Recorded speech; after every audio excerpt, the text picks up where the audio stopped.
Well, I think it's always been harder to make a really good short film than it is to make a good feature film. It's also obviously the accepted and I think acknowledged way for people to learn about how to make a film, how to set up a camera, how to work with actors. You know, that's how you learn that. But then I always end up saying the same thing to students who ask me, you know, what advice we give us to get into the film business. I would always say the same thing, which is it's not about your technical expertise. It's not about the cameras you've got that are accessible to you. It's about the idea that you've got and your passion for telling that idea and the quality of your story. I think people can get obsessed with the technical minutiae and with making things polished and shooting on film rather than video and all that.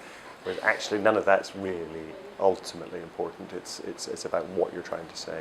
Life in a Day was kind of an experiment, really, and it's quite nice to get the opportunity every now and again to just really make a film that it doesn't matter if nobody goes to see it. That's in a way not the point of it. The point of it is to try something different. I think that Life in a Day actually worked out really well because it worked as a film which is experimental, but at the same time I think it's quite accessible and quite emotional in a way, and audiences actually do take quite a lot out of it. So that I was very pleased with that. I was interested in just the concept of how do you represent the complexity of human life in a film, and how can you use the new technology, how can you use the internet and the fact that we are all able through the internet to be almost present anywhere in the globe at any one time, at the same time. You can click on a button, you can see a camera that's in Kuala Lumpur, you can click on another button and you can be in Nairobi, and that's sort of in a way how we experience the world nowadays, is through the internet, where somehow the whole world is at your fingertips. So I thought, how do you represent that in a film? How do you represent the way that we experience the globe through the internet? So that was really where the idea for the movie came from. And we were lucky enough to have YouTube get behind the film and sponsor it, and you know, it surprised me in that I think last time I looked, it's like 9 million viewers or something on YouTube. So it's been very successful.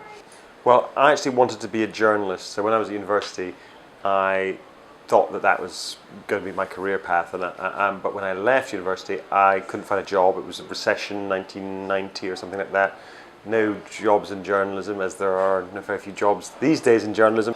And I started making, for fun, little films on a Hi8 camera, which is like the very earliest form of kind of domestic, easy-to-use video that there was. And I really found I enjoyed that. And one of those little films I made got seen by somebody at Scottish Television, where I was living. I grew up in Scotland.